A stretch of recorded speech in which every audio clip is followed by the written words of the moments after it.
Today on the LA Food Podcast, Daniel Patterson has accomplished more in his career than most of us could do in 4 lifetimes, and don't ask me why I chose that totally arbitrary number of lifetimes. His San Francisco restaurant Qua earned multiple Michelin stars over the course of its nearly 20 years in business, and since he touched down in Los Angeles almost a decade ago, Patterson's perhaps been best known for Local, his undertaking with chefs Roy Choi and Keith Corbin that today exists to provide vocational training as well as food to the Watts community. Patterson's latest project is Jaka Social Club, a 12-seat tasting menu he runs out of his home, and that's serving as a precursor for his upcoming project, Jaka, which is set to take over the old Son of a Gun space. I know I say this a lot, but my conversation with Chef Patterson is genuinely one of my favorites we've ever had on this podcast. I went in with an agenda, hoping to discuss his career in a somewhat linear fashion, but what we ended up having was almost like a heart-to-heart on mental health, the why behind tasting menus, and what it means to create something with a lasting impact. He tells us what the whole Michelin star process means to him and where he enjoys eating when he's not experimenting with foraged herbs in his kitchen. But first, Father Saul is with us to break down Joe Rosenthal's scathing expose of YouTube chef Joshua Weissman. Weissman's being accused of recipe plagiarism, workplace abuse, sexual harassment, and more. Is this just another ego-driven chef run amok, or something even more insidious? Listen to find out. Plus, in Chef's Kiss Big Miss, an exciting new hospitality business model in Sonoma, a Korean-Italian fusion project courtesy of Nancy Silverton, and breast milk, yeah that's right, breast milk flavored ice cream. Before we get into it, want to send positive thoughts to our friends at Eater. Vox Media just announced even more layoffs, and we want our LA-based reporters Mona, Matt, Rebecca, of course Bill, and the others to know. We're sending you love. We'll keep reading and sharing your stuff as enthusiastically as we always do. Hang in there. I know it's a really tough time, but what you do is so important, and we're truly, really appreciative of it. A reminder that the LA Food Podcast is powered by Acquired Taste Media. Check out our sister podcast, Taqueando with Bill Esparza. This week he spoke with Taco Maria's Carlos Salgado for an epic conversation on Alta California cuisine. As always, I'm your host, Lucas Servodio, and without further ado, it's time to chat out.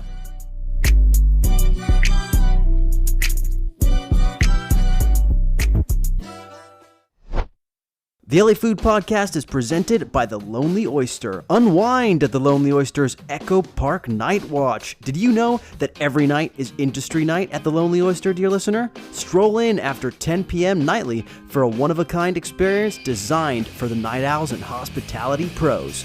Indulge in $12 handshake cocktails, expertly crafted liquid chef concoctions, delicious late-night hot bites, and chef's choice dozen oysters. More than just a place to unwind, The Lonely Oyster warmly welcomes industry professionals, providing a space where like-minded individuals can connect, relax, and enjoy the camaraderie that comes with the late-night scene. Whether you're looking to kick back after a long shift or simply enjoy the vibrant atmosphere, late night at The Lonely Oyster is the perfect rendezvous for those who appreciate good company and great food and drinks. Don't miss this nightly affair and let the good times roll at The Lonely Oyster.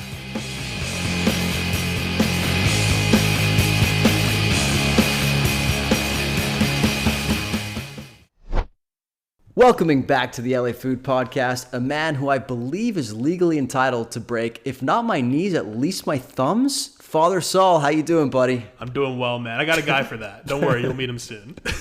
I was going to say, I think when we started the Let It Rip podcast, I said you were the Richie to my Carmi, but you're very much the Unk to my Carmi now. I think that's a better fit, too. I'm kind of the father figure. You know what I'm saying?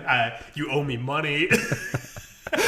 I figured you were ducking me because, so the story is I booked us 4 very expensive tickets to the Alinea pop-up in Beverly Hills. Yeah. Non-refundable. And to be fair, here's the thing I have to cop to. When I called you in a rush being like, hey, I got this. Should I book it? Can you make it or not? I didn't mention the price. I didn't know. I also didn't know that it was tickets. Yeah. It was like proper tickets that you could forward them to someone else, but you could not get returns. You hit me up like 3 days before, or I text you being like, hey, we good for Alinea? And you're like, Alinea? No, you basically had some work travel, couldn't make it. Luckily, Emily's brother and his wife were able to fill in with you, but I didn't ask them to fill it in. You clearly didn't list to the podcast list last week because I made this my shitty Yelp review of the week. Yeah, as it's a fair one, absolutely. Now, I think it comes out in the wash because you currently owe me dinners at Cato, Dunsmore, and Funky, yeah. Yeah. Cato's coming up soon. Yeah. And I'm not bailing on that one. Yeah. That'll hit. So basically, and those were all dinners you owe me for basically BS bets that we do. So it kind of works out that it actually financially, I think, evens out. That's at least going to come up to like 1.5, I think. Yeah. Realistically speaking. Yeah. It'll cover it. Yeah, we'll get there. We'll get there. I'll order drinks. We'll run up the tab. It'll be a good time. If you're listening, chefs at those restaurants, charge us extra so I can make up for Saul's expenditure at Alinea. Look, speaking of, I haven't seen you in a minute. We have a couple things to catch up on. First of all, you made a voyage to my homeland. That's right. Yeah. Italia. You visited. You went to Tuscany. How was it? What do you think of my people? So here was my experience on the trip. We were there for 6 days. We basically didn't adapt to jet lag the entire time we were there. And look, on the whole, it was beautiful and lovely. And we did a wine tour and we did a cooking class and all this shit. I had some great meals. But the first 3 days there, I would say, I was pretty tired. Yeah. You understand what I'm like when I get tired. Oh, if folks want to hear some anecdotes about what Saul's like when he's tired, I'm going to put a link to an episode of Let It Rip in which you shared something we'll just refer to as the Colombia incident. Peru incident. Oh, yes. Fuck. Yeah, sorry. Colombia, you were fine, actually. Did we go to Colombia? Oh, yeah, Colombia was your bachelor party. Yeah. I was fine there. But anyway, the first 3 days when I was really tired, the whole time I was basically like, this is a fucking third world country. These people don't know what the fuck they're doing. Everything's old as shit. You sound like my dad. As I often do, given my nickname, apparently. But it was like, and then here's what happened, really. My dad, on our first night there, we did this wine tour. We went out to Chianti. I was practicing. We had a tour guide with a very Italian English accent, which was a lot of fun to try to mimic while I was there. Did you do it to his face? No, I did it to Emily, man. Okay. And I think I got pretty good. I think I've lost it already by now, but while there, I was working on my Italian accent. My dad realizes that while we're out in wine country, we are actually like 20 minutes from our Airbnb. So instead of jumping back on the tour bus and going an hour back to Florence, he's like, guys, we'll just grab a taxi, grab an Uber from here. We'll get home in 20 minutes. That'll be easy. Tells the tour guide. Tour guide's like, "Are you sure?" Because he was like, "I don't know if the taxi." He's like, "I don't know if taxis come out here." And my dad's like, "It's like we're 20 minutes from a town. We're not that far outside of Florence. Right. If you're anywhere in the U.S., you could easily get an Uber here." He's like, "All right." Tour bus leaves. I've been scheduled an Uber for like an hour at this point. Oh no. Ahead of time. Yeah, they don't fucking come.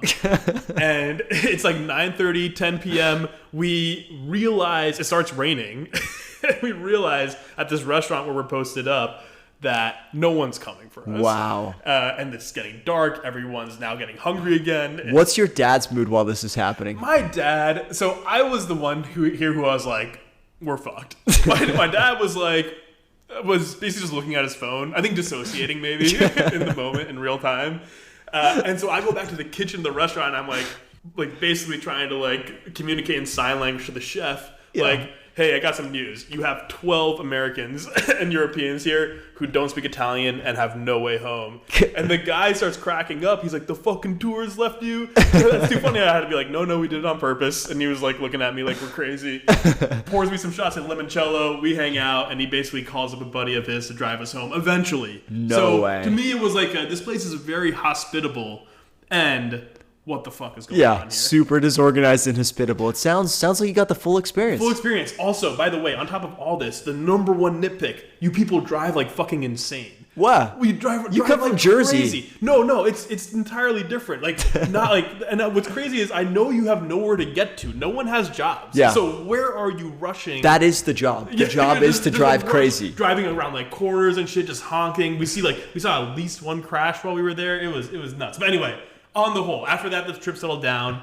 Beautiful time. The chef who taught us our cooking class was like your darkest timeline, I think. Wow. This rotund dude just like hitting on chicks at the market, saying, but he was really, really funny. I was gonna say darkest. This sounds pretty good. Honestly, yeah, I couldn't decide which one it was. It was like this was It was very much like I could see this lifetime for you. I could see it. You're just like taking Americans through like taking cheese and truffles and like commenting on how hot red hair looks on girls and shit like that, and just like waddling off to his kitchen. No, it was a I didn't realize that's what Mario Batali was doing these days. Yeah, it was very much in that mold. I think. Yeah. No, beautiful trip. So, okay, Italy. Well, that's a trip I'd like to take with you someday, just because I'd love to see your reactions to some of this stuff. Imagining it is good enough for now, but one day I just want to see how you react to, situations like Ubergate. Let's talk about recent eats. You mentioned the Alinea dinner. How the hell was it? It was a cool experience. And so basically this pop-up, they're celebrating the 20th anniversary of Alinea. They are going to Los Angeles, Miami, and New York. They've already been to New York. And at each pop-up, they're designing the experience around like the city in some way. So the LA dinner, in a really cool way, we got like a menu that's basically a dinner in 8 acts. Oh, inspired. Sick. Each portion of the meal inspired by a different movie, like Blade Runner or The Witch, and like some other stuff in there, which is a really cool concept.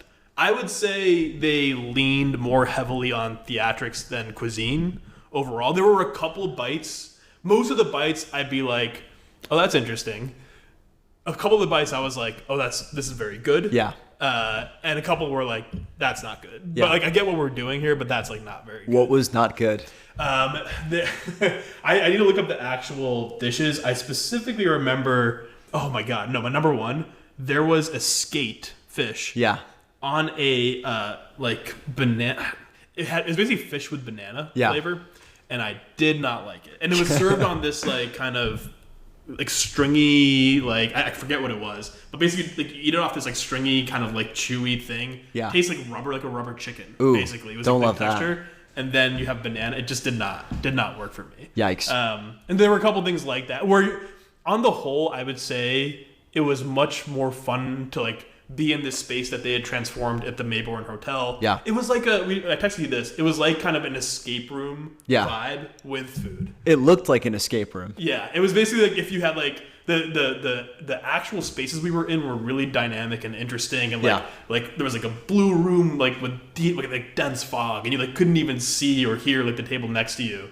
And there was one room with like mirrors on both sides, and at the end the curtains between each table drop. It's like very theatric.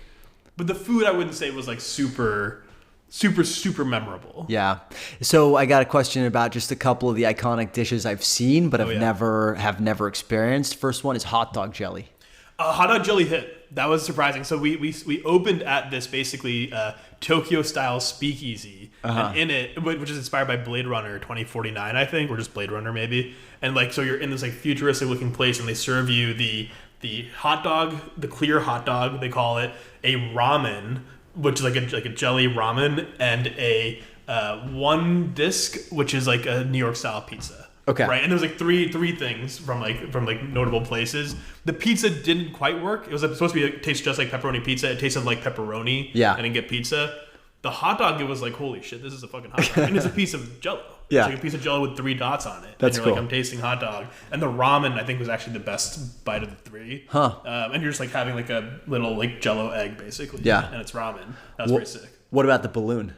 The balloon was cool. Ish. It was really sticky. Yeah. The whole dessert experience, I'll say, because they also did like a kind of s'more on the table thing, which is very like, I think him serving food and particularly dessert like on the table like that. Right. Like, I think he invented it. I think so. He saw it on Chef's Table like a decade ago, and you're like, oh, cool. I saw this on Chef's Table. Now we're doing it. Not actually a great way to do dessert. like it tasted like some of it tasted good, but it was like. That I remember, like at the end, we were like, I think Emily's sister-in-law texted like that was like kind of corny. They come out really dramatically. We saw Chef Achatz come out looking very serious, not having a good time. It seemed, but like you do like they blow torch the s'mores and they like pour it all on the table. Yeah, and it's a little corny. Yeah, it's corny. Yeah, and it tastes kind of good, but even when you get a good bite, you're like. I don't want to have to do reach across the table with my spoon to kind of like swirl around and get this bite off the table. I would have just taken this in a bowl. Given that it was literally a s'mores dessert, did any part of you think you were about to get the menued? It very much had the menu vibes. And actually, I think the menu is the movie they say is inspiring the last the last course. The s'mores, yeah. The dessert dish, which might have been why Achatz looked so serious and stern when they were doing it. Yeah. It was a little bit, they had like flames going, very menu inspired. Yeah. I like the theme of a dinner being like, this could be your last one. Yeah. Like that's a good one to sort of like set the stage. Yeah. It was a cool experience. Again, I won't remember it necessarily for the food aside from a couple notable and famous bites, but yeah. But you can say you did it. Yeah, which is cool. It was just cool. More than I can fucking say. I will say, like, when we were in Italy, we went to a 2 Michelin star spot called Ristorante Santa Elisabetta. And whoa, pronunciation. Yeah, solid B+. Yeah. So I saw a little bit in there still, but I will say that dinner at the end, I was like, I think I've eaten like 20 stars like total within the last year, and this is before Alinea, and I was like, I think I'm just getting a little tired of the same. Like the tasting menu, the food was beautiful. I would say Addison was better than this place. But I was thinking, it made me think again about like the difference between an Addison and a Vespertine. Yeah. Where at this point, I just want food that is kind of pushing the boundaries in ways that surprises me, right? Yeah. I don't need the theatrics of like Alinea, right? I don't mean that. But I mean like, oh, this is like, you're really trying something here that like would be, that I'm surprised by and kind of blown away by. And the dinner at the Italian spot, the spot in Florence, Santa Elisabetta, was just kind of like very good food executed well. Again. Yeah. And you're like, okay, cool. But not memorable. And Alinea had more of that, like, obviously, had more of like we're trying some shit here. And I just appreciate when chefs are trying shit. Yeah. I'm sort of on the more like, I want food that tastes like food.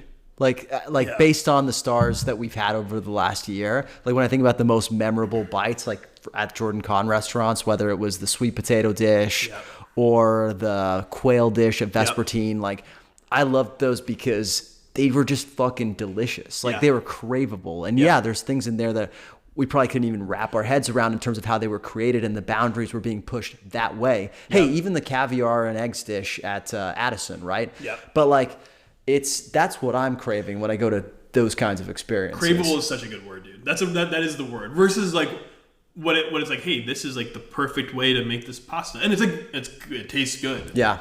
And you appreciate it. And it's just like you forget it. You forget it quickly. Yeah. Which is like, I'm gonna remember clear hot dog. Yeah. I'll remember that. So we've got an interview coming up in the next few weeks with Dave Barron of Pajoli and Celine. Sick. And I've been researching for that. And something that he said really stuck with me. And that was that part of a restaurant's failure sometimes, and he even said that sometimes his own restaurant's failure, is that they're maybe executing on the dishes, but they're not executing on the storytelling of that dish in the restaurant.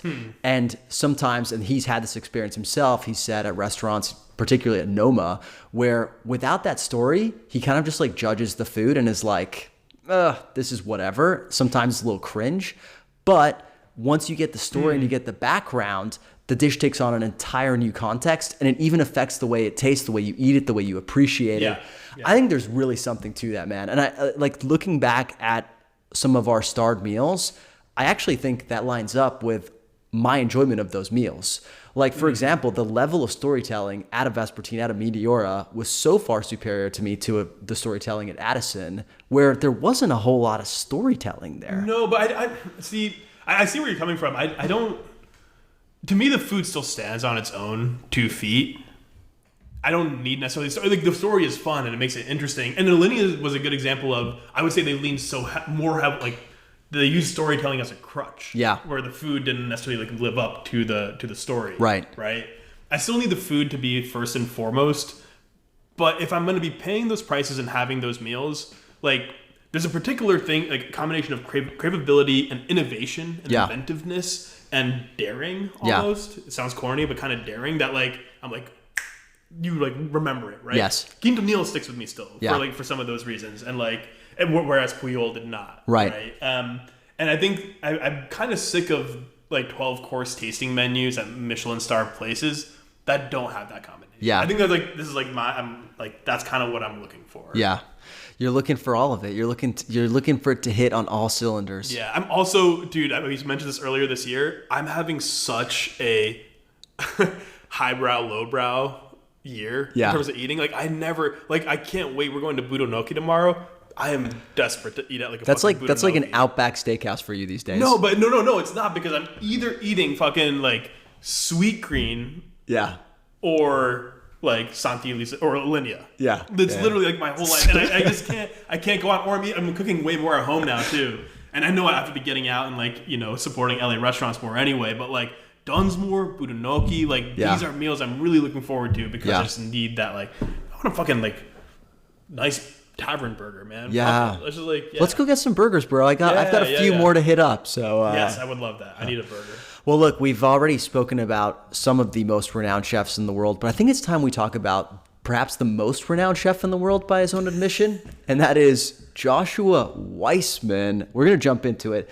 Joshua Weissman received some less than optimal press last week. Joe Rosenthal, whose Instagram handle identifies himself as a mathematician, food antagonist, and verklempt Jew, published a seemingly thoroughly reported piece on his blog Richard Eaglespoon, detailing a litany of accusations against super famous YouTube chef Joshua Weissman. Joe's known for calling out bad behavior in the industry. Most recently, he's gone after Eric Greenspan for teaming up with Elon Musk for the brand spanking new Tesla diner not too far away from here on Santa Monica Boulevard. The piece is titled The Shameless Impropriety of Joshua Weissman, and Joe claims to have spoken with a number of former employees and associates of Weissman's and supplemented this with research from publicly available materials, including a Reddit AMA with Weissman's former assistant, Ulysses Flores.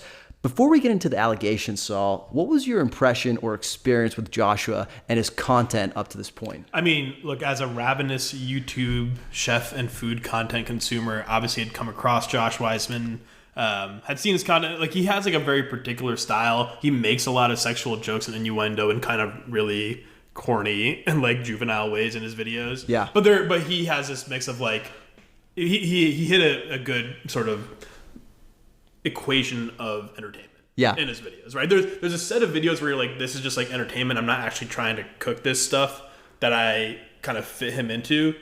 And I also, that was like maybe a year or two ago when I watched him, he has kind of disappeared from my algorithm. It's kind of interesting and is alluded to in the piece in some places. Interesting. I honestly never really knew who he was, except for one time I was at Smorgasburg and he was there promoting his book.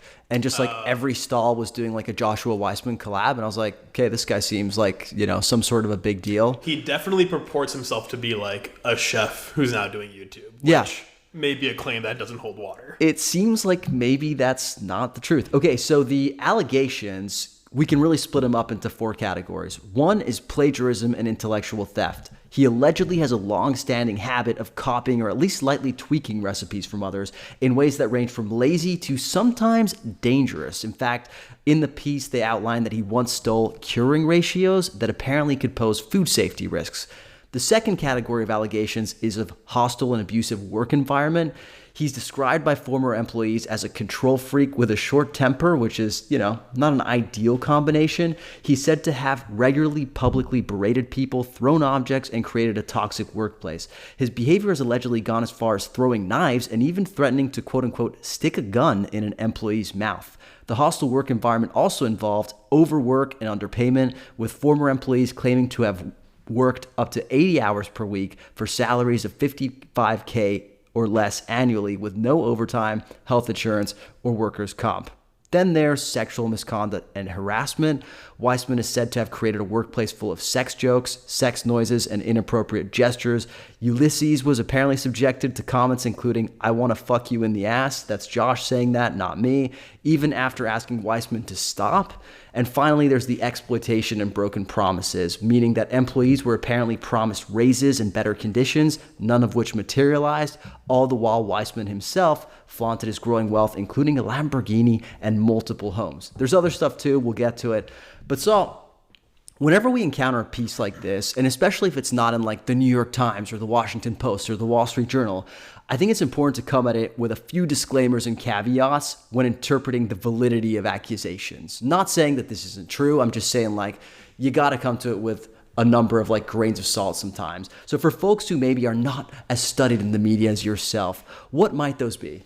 I actually don't really know what you're asking for here. Aside, what I mean is like, but what I assume you mean is stuff like when he posted, so like fact checking on this, how much was sourcing confirmed. Yeah. He obviously reached out to Chef Weissman, YouTuber Weissman who didn't respond for comment. But there is like I will say this piece versus like maybe like a in-depth reported Me Too piece, right? Where every I is dotted and every T is crossed. This is read more like a blog post hit piece. Yeah, that's exactly what I mean, right? I kind of also am like trying to just do a little bit of CYA before we get into it. Yeah. Because like I will say, like Joe Rosenthal, he is a reporter. Yep. He doesn't write for like Wall Street Journal or New York Times or anything, but he does abide by journalistic practices. However, he does have a history of going after people like this. Well, what I mean is like, this is kind of like his thing. He's known in the industry for going after what he thinks are bad actors. Interesting. And I think sometimes people don't take him as seriously because he's kind of known as a bit of a rabble-rouser. I'm not saying that's what he is. I'm just saying that sometimes I've heard from people in this industry, that's why they don't always take his accusations at face value. That said, he does appear to have spoken to a number of people with inside knowledge of this.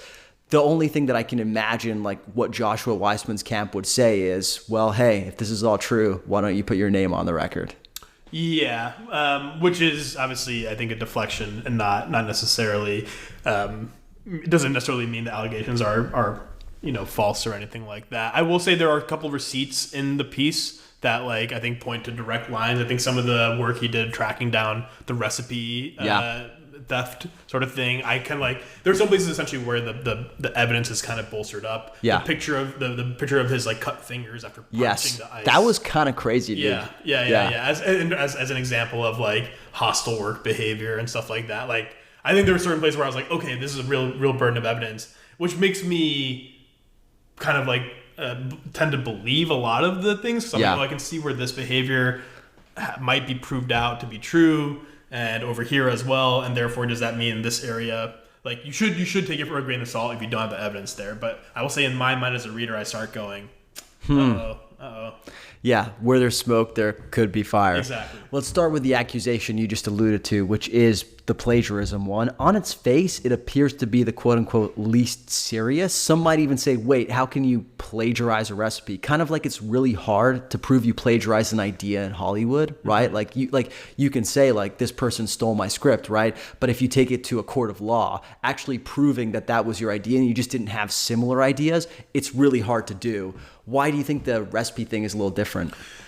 Well, I don't know if it is different. When I first read the headlines of the piece on Instagram, I saw that and I was like, aren't a lot of recipes out there pretty similar anyway, right? And that was a place where it was a little hard for me, and like still is maybe a little bit to like be like, are we 100% sure? The thing that pushed me over the edge, which is, to be fair, anonymously sourced, is the way that he was described as finding his recipes, which was he told his assistants, "Hey, just go Google a recipe, change some shit around," and then so it doesn't look. So it's like we have plausible deniability, and then we can do it. Which I won't lie, given what seems to be a factual accounting of his actual cooking background, doesn't surprise me. Well, let's talk about the cooking background. So he on his website, he says he's one of the most renowned chefs in the world, right? But when you actually look at his experience in kitchens, it appears that he's like staged at a couple of Austin restaurants with really good reputations, but nonetheless, not exactly leading kitchens or anything like that. To me, that's kind of like one of the biggest issues is like positioning yourself as something that you're not, and being able to like pull the wool over the eyes of millions of subscribers, it seems. Yeah, I mean, it speaks to how, like I said before, his videos are like an entertainment value proposition more than like actually a cooking value proposition. Like his But Faster series, where he makes like a fast food meal faster than his assistant can go pick up the meal, right? Yeah, that's not really like he does certainly. I mean, but that is one thing. If he stayed in that world, I'd have less issues with it. He also publishes cookbooks though. Yeah, and that's like. I think you want actual authority, and that I would say is more shame on the publishers or whoever, the editors who work with him, maybe to not trace that out. But I just feel like we're in an era where anybody can do that. Sure, as long as you have an audience. As long as you have an audience, yeah. Like it's kind of like I've had people on this podcast who aren't restaurateurs but have cookbooks, right? Like it's to me it's not so much the issue. It's more so like being out there, being like, I know everything. Yeah. And then it turns out like it just kind of speaks to a lack of humility and self-awareness. Yeah. Certainly we see both of those things throughout the piece, and it's a false advertising. Yeah. Right? When you get like that, I guess is the issue when I talk about the cookbook stuff, where like I think people can be like, I'm a home cook. This is like that's my perspective on this cookbook. That's what I like, where is this coming from? But if he's like, I'm this renowned chef but he like, when really it's just about him having a bunch of YouTube followers because he figured out the algorithm. Yeah, that's less kosher. Yeah. So moving on to the sort of like the accusations of anger and sexual impropriety. I mean, it struck me that these are things that you would have heard probably coming from kitchens a while ago. Yeah. That's kind of the characterization of what it was like to work in the industry, that also like certain like old school media properties upheld in some old movies, right? Mm-hmm. Feels like the kitchen is now just Joshua Weissman's studio. Yeah, I think what's interesting is that they mentioned, I think Joe Rosenthal interviewed one of the people who worked with Josh Weissman in a kitchen, and he was like, oh yeah, he was exactly like that. Yeah. Making like corny juvenile sex jokes. And to be clear, the sexual impropriety here is all verbal, as I understand it, and like, but not like actual physical behavioral, if I'm remembering the piece correctly. Yeah, it's like kitchen stuff, but it's basically, look, this is the story of like kind of a spoiled brat kid. Yeah. Who is kind of a douchebag. Is he? So I was trying to do some research on like whether this actually broke through with audiences, right? Yeah. Like, do people actually give a fuck about these accusations, right? I don't know. Oh yeah, go ahead. Well, what I found is that it actually did seem to cause a blip on the radar. Like if you look at sort of like the amount that Joshua Weissman has talked about on a given day, this caused a massive spike in terms of like his conversation. Wow. And when you look at sentiment on the Joshua Weissman brand, it dipped significantly. Yeah. There are people talking about it on Reddit, on Blue Sky. And one thing that the people brought up is that he's a trust fund baby. Is that true? I don't know, but it kind of would. Look, it's again one of those things where I don't have evidence, but I don't know. I wouldn't be surprised. I don't think that's true, just because he bought his like mom a house and that was a big deal for him. I feel like trust fund babies don't do that kind of stuff. Yeah. I don't want to. Again, you want to be careful jumping to anything that's not like kind of you can relatively directly prove out from the piece, because the piece. I'll say this too for Joe Rosenthal, like. There's a litany of accusations. There's a litany of like conversations and evidence that he points to, some of which is kind of stronger, some of which is weaker. And there's stuff where it's clear that Joe's personal distaste for Josh comes through. There's even like a paragraph I pulled out where, as Josh is like listing out all the ways that, as Joe is listing out all the ways that Josh is like a bad person.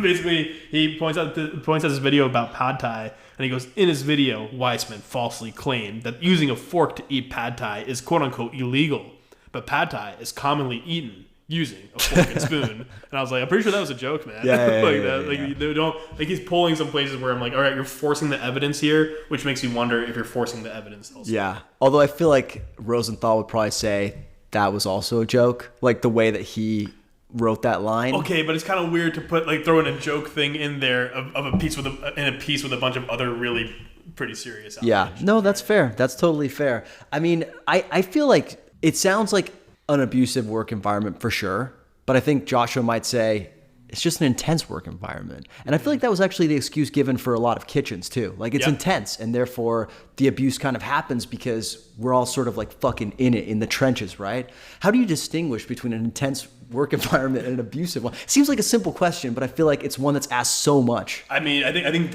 it's very obvious where an intense, if a work environment is just quote unquote intense, and you are all on the same team, intensely working towards the same goal. Yeah. Like, that means people are compensated for their intensity, that they are treated well, that the expectation is that you work hard and are treated well, not that you work hard and are treated shittily also and compensated shittily, and there are like broken promises and some pretty, if true, exploitative practices. Like that's the difference, right, between a hostile and abusive environment versus one where you are learning, growing, and have the ability, and then the intensity of your work is paying off into future opportunities or something, right? It's a bullshit excuse. The intensity, like we've seen some of the most intense kitchens operating, like Vespertine, or what is the characterizing factor? Silence. Quiet. Do you know what I mean? Like they're so quiet and focused. They're all working together, as you were saying, towards a goal. Sure, I'm sure like in the past abuse has happened at places like that as well. Actually, I think Vespertine itself, to be fair, during the pandemic, I think Chef Khan had to, deal with some allegations of an abusive workplace, actually in a toxic workplace. But like, that isn't always the case, right? The two things are definitely possible to be apart, basically. To me, one of the things that this screams of is, it's something I heard Michael Voltaggio talking about recently, is young chefs don't want to put the work in and just want to find a way in front of the camera ASAP. And it just struck me as I was reading the story and reading about how Weissman went to stage at these restaurants to get them on his resume. It all seems super calculated to get to where he is today. And to me, that's one of the, well, obviously there's tons of disgusting stuff in this piece, but just like as a dude, it's just, it's gross. It's con man vibe. Right, Yeah. It's a little bit like I'm watching Better Call Saul right now for the first time. Great show, very Jimmy McGill coded. To be, which is kind of a compliment in some ways you could argue, but yeah, there's this individual I think had like a very like particular vision and plan to get to where he's at, and you got to be fair, it worked really well. It also seems like there's like a real exploitative and insecure and juvenile sort of like behavioral trend, through line with him, which is really shitty and should not be rewarded, frankly, right?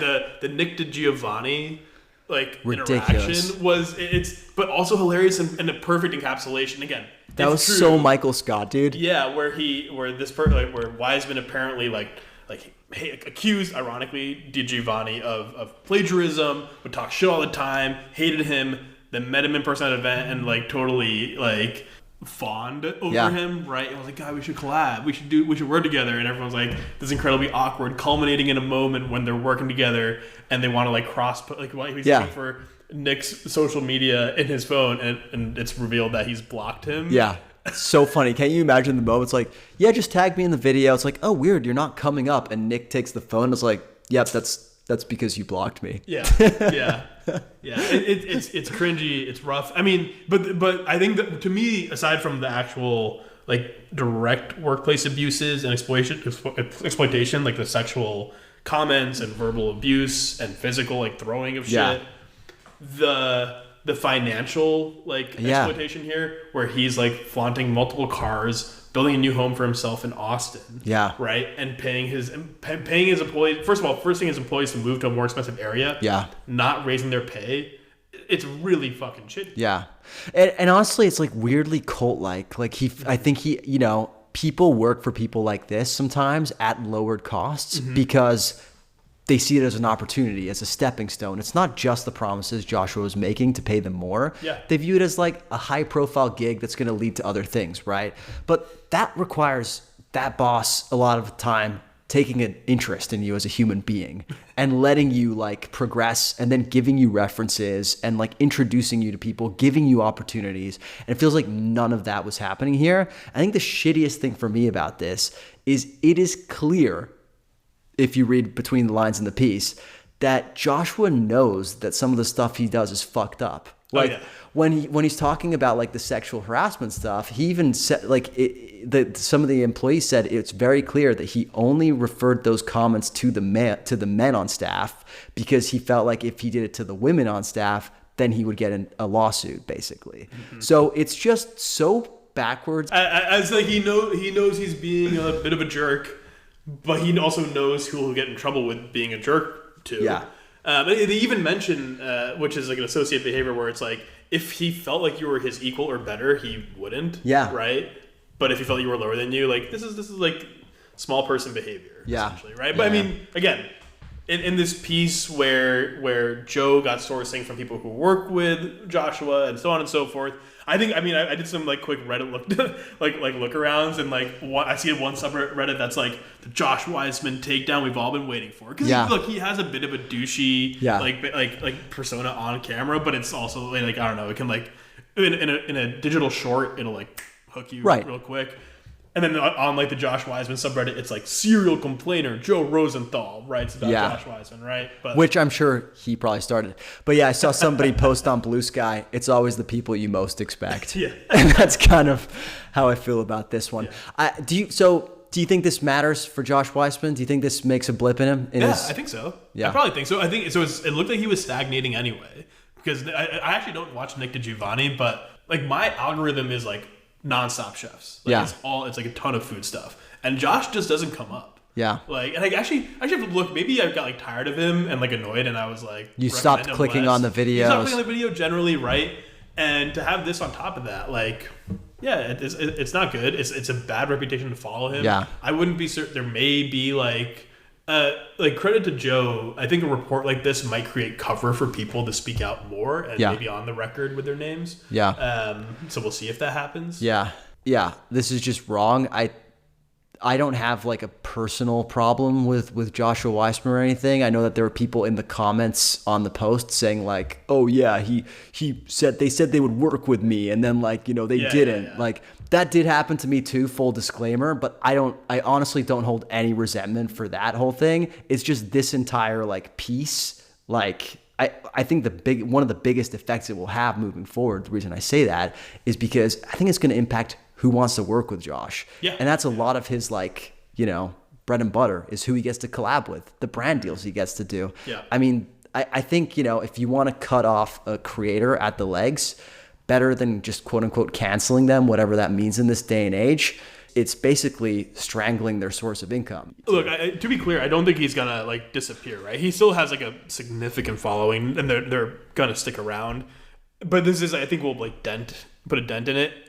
But there is something to be said that, like, I bet if they just don't acknowledge this and let it die down, classic crisis comm strategy, I bet, like, in terms of the particular stink of this story, it probably won't have a huge impact. Yeah. Hopefully, though, it puts a bit of a scare to the operation, and they start like paying their people a bit more and actually like showing up. Yeah. I mean, you talk about strangling the source of income. Wasn't there a part of the story where another person, like one of his staff people, brought in a sponsorship? Yeah. And he never followed through with it just because of like, alleged jealousy and like not wanting the spotlight off him to like. It's classic small man behavior, which I don't know personally because I'm a magnanimous large man, as everybody knows. All right, I think that's enough about Josh. We'll be continuing to follow the story, of course, as we always do with our intrepid pseudo-reporting. But before we get to our interview with Chef Daniel Patterson, are you down for a quick round of Chef's Kiss Big Miss? It's been too long. Hell yeah.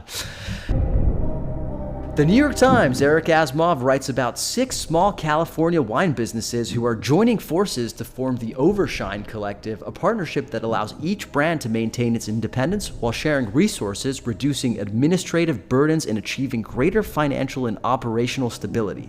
The collective aims to offer an alternative to corporate buyouts while fostering collaboration, sustainability, and inclusivity within the wine industry. The partners hope this model will make their businesses more resilient amid challenges like climate change, rising costs, and declining wine consumption. Saul, my question for you, does this model sound like a chef's kiss or a big miss in terms of potential solutions to help restaurants and other hospitality businesses navigate what have been some really turbulent times? I mean, look, on its face, it sounds chef's kiss, right? Yeah. Particularly for independent businesses or restaurants, right? That may not, because this is the different, like, I think we've talked about this before, but when you have a big restaurant, like conglomerate or hospitality company, hospitality group, they're basically doing this, right? But they start from the center and they build out. This is if you have the distributed individuals and they are able to find some way to align their back-end resources, hope it works out and saves some costs and allows them to continue to operate.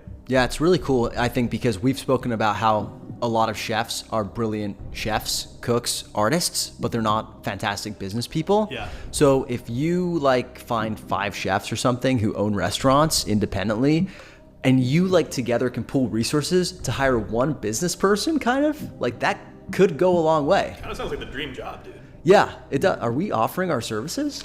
Do we know anything about business? No, but we have ChatGPT. All right, so chef's kiss for this one.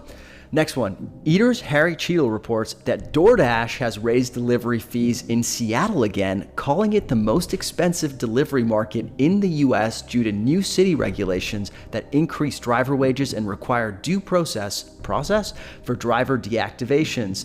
The fee hikes have severely impacted small restaurants like Spicewalla, which rely heavily on delivery, leading to a sharp decline in app-based orders and forcing operators to cut staff and reduce costs. While DoorDash blames city policies, worker advocates argue the company is inflating fees to pressure lawmakers during an election season with no sign yet that officials will backtrack. Saul, my question for you, is your decision to leave Seattle looking like a chef's kiss or a big miss? I mean, it looked chef's kiss long before this news. I do think this is probably tied to election season in some ways.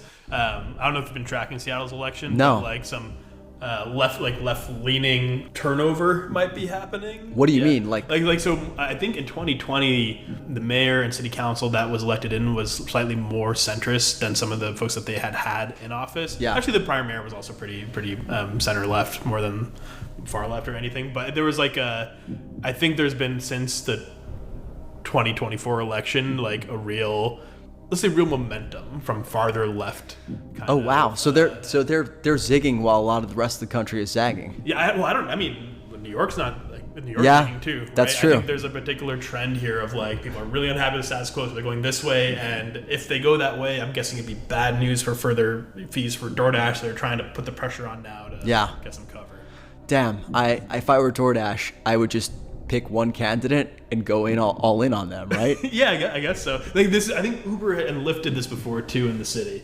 But also, look, they've done I will say shitty for restaurants, right? Restaurants caught in the crossfire. Right? That's again the fucking thing, right? Yeah. It's always the restaurants that are caught in the crossfire. Spice Val is a great shop. Really? Yeah. Good spot in Cap Hill, I think. Yeah.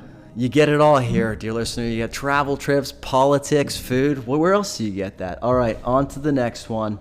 Eater's Rebecca Rowland reports that Nancy Silverton is opening La Paba, a Korean-Italian pasta bar in Koreatown this October. La Paba, I just got the name. It's like La Pasta Bar, La Paba, I think. Oh, I got it. Yeah. Saying it out loud really helps. La Paba will blend traditional Italian dishes with Korean flavors like kimchi suppli, galbi brodo, and doenjang Caesar. Chefs McKenna Lila and Matthew Kim, alums of Osteria Mozza and other fine dining spots, will helm the kitchen, crafting fresh pasta on site in a dedicated pasta room. So, does Korean-Italian fusion overseen by Nancy Silverton sound like a chef's kiss or a big miss? Yo, I'm very excited for this. Yeah, you put this one in the chat. Yeah. No, I'm psyched for this one. Yeah, we got to hit the spot as soon as it opens, I think. Yeah. I'm in. I think Nancy Silverton is one of those rare restaurateurs that anything she touches turns to gold. Yeah. Doesn't mean all her projects succeed, like the Barish at the Roosevelt just closed, but she's got some sort of formula down where she has staying power, a big picture as a restaurant group. She's got quality, and it's a restaurant that manages to be a classic but also stay hot. Yeah. It's like Osteria Mozza is still one of the places that people are like, fuck, that bangs. Keith Spaka stays hot. Yeah. Amazing. She's got some secret sauce. Dude, this makes me also all the more excited for the diner she's opening in Larchmont Village with Phil Rosenthal as well. Yeah, I heard something about that she didn't want to have a burger on, and Phil Rosenthal was like, you gotta have a fucking burger at a diner. I forget where I heard that. Anyways, sorry if I broke news there.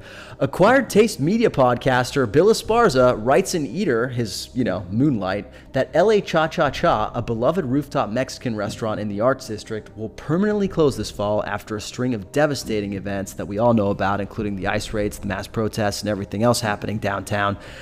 Despite previously thriving during the pandemic with its open-air concept and loyal following, owner Alejandro Marin says the cumulative financial impact and decline in foot traffic made the business unsustainable. Saul, was your decision to add this to Chef's Kiss Big Miss, upping the segment's bummer factor, a Chef's Kiss or a big miss?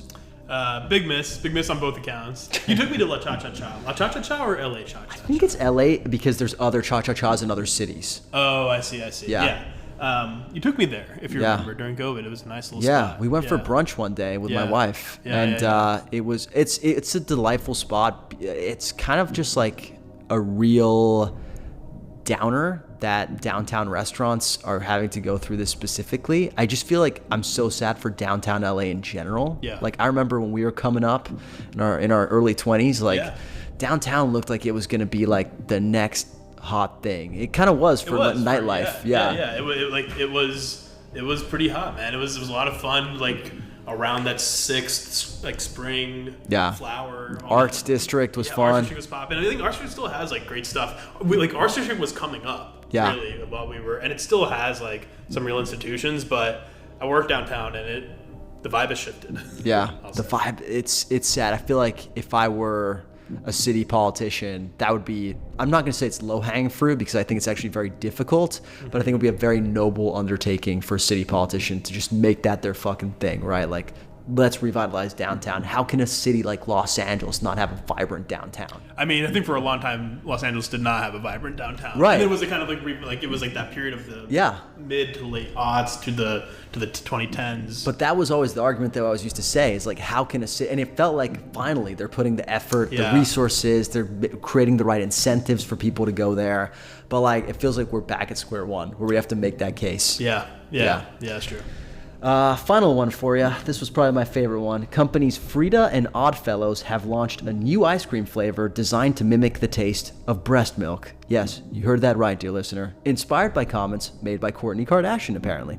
The flavor uses ingredients like milk, cream, sugar, and bovine colostrum, a nutrient-rich substance from cows, to create a sweet, slightly salty, honey-like profile. While it contains no actual human breast milk, the product aims to deliver a curious and conversation-starting taste experience nationwide. And oh yeah, a pint will cost you 13 bucks. So, breast milk ice cream. Chef's kiss, big miss. How is this not just a milk ice cream? Because there's no there's all ice cream is cow breast milk, right? Yeah. It all has it, and they're just saying they're adding colostrum, which is basically, I think, a subset of breast milk of some kind. Yeah. So it is just breast milk. There's got to be a way that you can like reverse engineer human breast milk, right? I mean, you don't even have to reverse engineer it. You just engineer it. Yeah, Get some fucking breast milk. I just mean like if you're trying to figure out how do we make it breast milk, like the flavor. Yeah, there's probably somebody in a lab somewhere that had to like source some breast milk, put it under a microscope somewhere, figure out the components, and recreate it perfectly. Sure, yeah. I mean, there's an NBA player, Josh Hart, on the Knicks, yeah, who apparently drank his wife's breast milk and was like, that actually tastes really good. Yeah.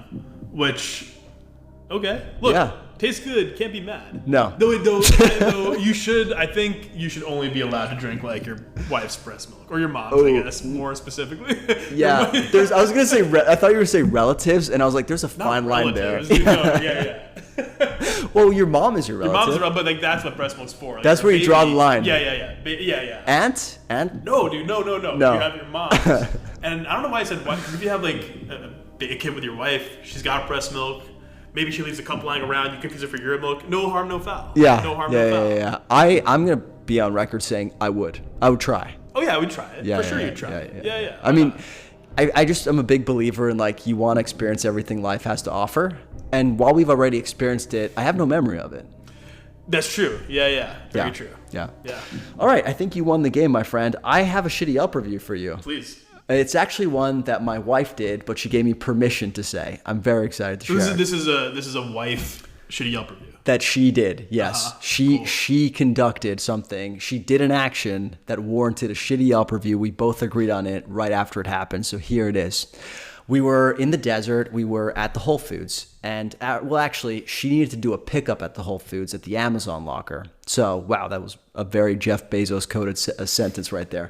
She asked me to just sit outside in the car and wait for her to run in real quick, do the Amazon pickup, and she would be right back out to the car, right? I'm sitting in the car, time's ticking. She said it would be quick. I'm like, there must be some line or something at the Amazon locker that I'm not aware of. Look down at the clock. It's been like, close to 20 minutes at this point. So I don't really get up and go check on her. I just assume everything's fine, right? But she finally makes it back to the car, and I'm assuming just to hear, like, the line was long, right? The line was long. No, this is what happened.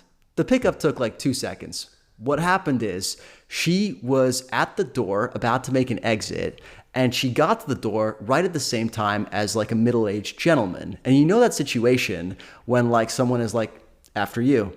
No, after you. No, please, you go first. No, you go first. What happened is that this gentleman was so insistent on letting her go first that my wife took it personally. She was almost like, how dare you? Like, let me go first just because you're a man and I'm a woman. So what she did is she pretended. She was like, actually, I don't need to go out. She pretended that she needed to go and look at the gift cards. So she spent an ungodly amount of time looking at the gift cards just so that she could prove the point that she didn't actually need to exit the Whole Foods. Is your wife okay? Because this is not, it was a feminist stand. It felt like a bit of a feminist stand. Because how dare a man suggest that she go through the door first? Yes. She's her own woman. She can go to the door second. Whenever she wants. Fine. Yeah. Exactly. So she's like, you know what? I don't even have to leave. I'm going to go look at the gift cards. I think this might just be being polite. Like, I was in an elevator with a man earlier today. Yeah. And I let him leave before me. Yeah. I had a gesture for him to go because I'm a polite person. Yeah. It's not necessarily a gendered statement. Right. To do so. No, I know. But I could see, like, it's not really our place to... No, yeah. And I could see how the guy was like... I could see the guy being like, it's a bad look for me if I go before the woman. Yes. You know? Also, there is sometimes a vibe you get when people are offering... offering things to you in a situation like that. Yeah. Like, sometimes it's just politeness, but sometimes there is, like, an element of, like, chivalrous duty. You know what I mean? And I feel like maybe we can't pick up on it as men, but I feel like it's maybe a sixth sense that women have that we don't have. Sure. Yeah. Look, at the end of the day, I still feel like you can't go to that situation more than a back and forth. Yeah. You go, no, please. Okay. Then you go. Yeah. You can't go, you go, no, please. No, you. Yeah. This is taking too long. Yeah. This is insane now. It's an insane interaction. That's it. Even if it's a woman and she goes, no, you, then you go. Then you go. I agree. This one got to the point where my wife decided I'm not leaving, though. Yeah. And that's... Honestly, 5 stars for her. She did nothing wrong. In fact, she did something right. I thought this was a little bit Larry David-esque of her, so I... Yeah. So I said I wanted to give her a shitty Yelp review, mostly because I was waiting in the car for no reason. But you're like a dog, right? Yeah. You're just a husband, man. Are you saying you leave your dog in a locked car? I don't, but I see the mistake I've made there. I feel like this pod is suddenly becoming a Saul Hates Dogs podcast. Is it? Yeah. Why? We don't let them lick the fucking plates. Oh, yeah, I forgot about that. Yeah. You don't do that. Do that. I could see also you accidentally getting too hot and almost passing out in the car where the windows are rolled up. For a refusal to turn it on because I don't want to spend the money on the air conditioning. Yeah. I think we've done more than enough today. You can cut plenty of this. Yeah, this was so long. But I had a good time. I hope you did too. Hope it was good for you. We'll be right back after the break with Chef Daniel Patterson. Dear listener, I made a deal with my wife. She let me start a food podcast and eat ungodly amounts of noodles, pizza, sandwiches, and more under 2 conditions. One is that I never utter her name. The other is that I find ways to be healthy outside of my work in food. Being the fantastic partner I am, I found a few ways to up my health game. I exercise almost every day, I try to sneak in salads for lunch whenever I can, and I only ever snack on healthy foods. The macadamia nut has become an essential part of my daily routine with the best omega-6 to 3 ratios in the nut game, 8 times better than pistachios and 20 times better than cashews. At houseofmacadamias.com, they've got a bunch of different macadamia products that you can enjoy, like savory and sweet snack packs and chocolate-covered snack bars. One of the problems with macadamias I've found is that they can be expensive, but I'm solving this for you, dear listener, because as of today, all you've got to do is head to houseofmacadamias.com and use code LAFOOD to get a 10% discount on a healthy snack that also happens to be delicious. So what are you waiting for? Head to www.houseofmacadamias.com/discount/LAFood and go nuts. So who do we have the pleasure of speaking with today? Daniel Patterson, excited to be on the podcast. Thank you very much for having me. Thank you for not just being on, but for welcoming me into your home to have this conversation. Beautiful home. We won't dox you and tell all the listeners where we are. Icebreaker question for you, Chef. What's your morning routine? On a good day, like I'll wake up and I'll meditate for 20 minutes and then I'll make coffee. That doesn't happen every day. 20 minutes of meditation, that's insane. Really? I can only do 5. My mind then it's just like wasted time for me at that point because like my mind is just all over the place after 5 minutes. But I feel like I can get a good 5 minutes in. Practice. Did you start with 5 and build up to it? Yeah. Yeah. And when I started doing it, one, I didn't believe in it. And two, like in no universe did I think that this was going to lead to any kind of like self-improvement or all the things that everyone said was going to happen. I was like, yeah, right. But over time, like it actually became this really powerful tool to understand like more about myself, and also to be able to kind of get into an energy space of like gratitude and calmness. And so like in the best of circumstances, I'll start my day that way. But you know, a lot of times I roll out of bed and grab the phone and just think, oh, I'm going to go down that rabbit hole of whatever. And then 20 minutes later is, you know, I've had a very different experience. It's funny. I make that conscious decision in the morning sometimes too. And there is usually never a time I regret meditating or, you know, journaling or whatever it is. But I do typically regret just taking the phone route. Now, you've mentioned the benefits of meditating. Every time, yeah. You mentioned the benefits. What got you into it? Gosh, so there's kind of an old adage that the survival skills you develop to kind of get through traumatic experiences serve you until they don't. Yeah. And that point usually happens in your 40s. It's different for everyone, but that's pretty common. And that's what happened for me. I was, you know, ironically, when Kwa was kind of at its height, I was flying all over the world. I had 2 young kids and everything. Like from the outside looking in, I bet it looked really amazing. Yeah. But inside, I was depressed. I went through periods of time that I just didn't know how. It felt like my blood had been taken out and my veins had been injected with like lead. Wow. Like I was walking at the bottom of the ocean. My creativity was gone. And I knew I had to do something about it. And so in 2015, I kind of started this journey. And it's taken a lot of work and a lot of faith. But, you know, I think one thing that I'm good at is like, you know, if I really, really want to do something, I'll work hard at it. Yeah, absolutely. I worked hard at it, but it took a long time. Like in retrospect, I look at it, I'm like, God damn, man, you were fucked up. Yeah. Because that really took you a long time to get out of that hole. But there's a lot of, I've worked with a couple of different people, and one of them in particular, a lot of what she does is energy work. So breathing, like I couldn't control my nervous system.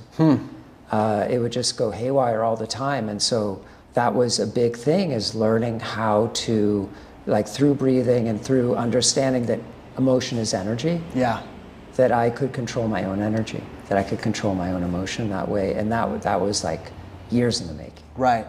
Now with that inability to control your nervous system and sort of this emotional state that you're describing, how linked is it to your experience in the kitchen? Oh, so that's a tough question to answer. Like, I think one of the things that drew me to cooking was that it was all-consuming. Yeah.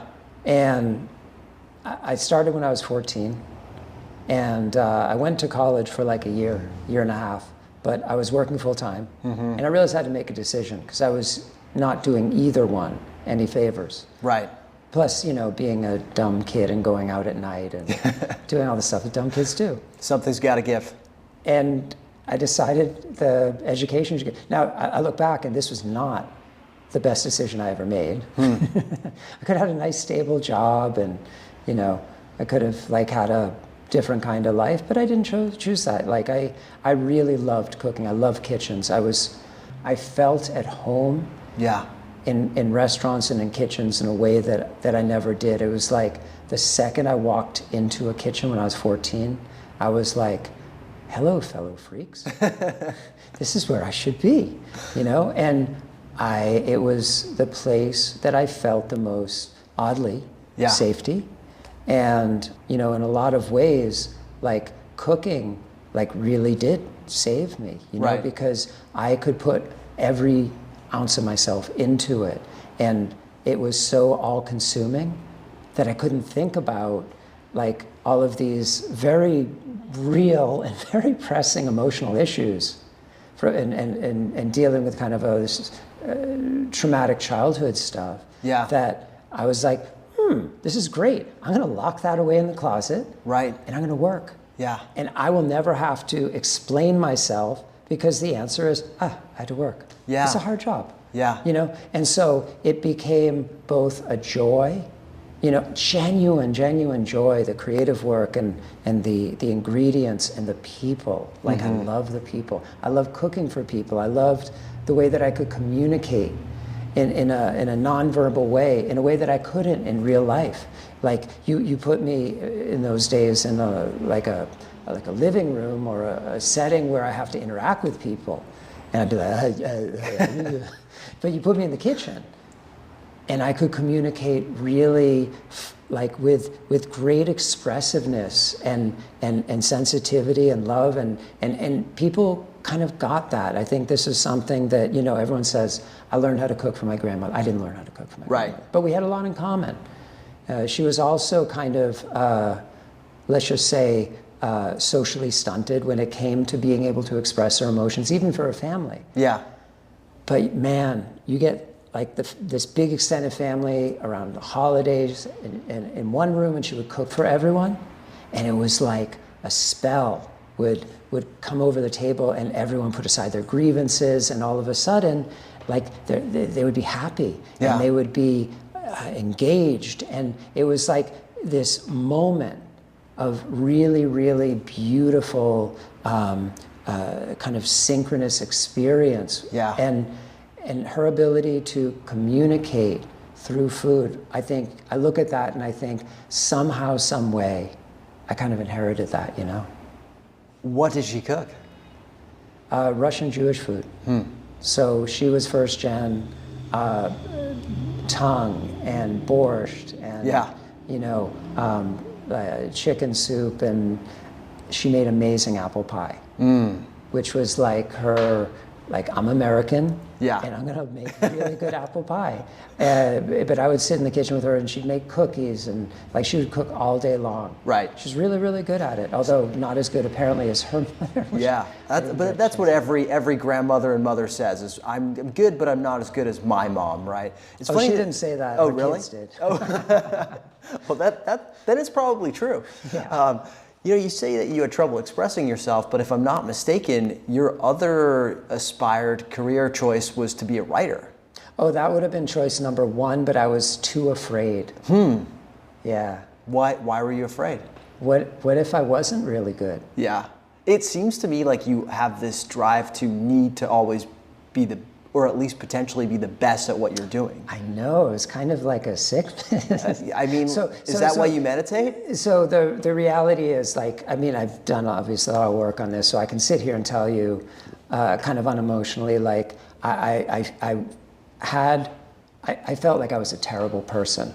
I was like, the way that I talked to myself was like unreal. And this is kind of not uncommon for people who are high achieving sometimes, because the achievement itself was like a balm. Yeah. It cured it, but only for a minute. And then you had to do more and more. But I felt like if I could do something really remarkable, if I could make some kind of impact on the world, if I could help other people, then maybe it would like literally justify my existence. Yeah. And so that was what I lived with, that pressure. So, I mean, I learned how to play piano when I was a kid, and for a while I actually played in a band in San Francisco with a friend who was not a full-time musician, but he was great, and three people who had a real band, and this was like their play band, but they were really good. And so I actually did do that, but for 10 years, a little bit more, when I was when I first moved to California, I was 20, and I moved to the East Bay. I lived in El Cerrito, and I worked with this guy who was in Operation Ivy.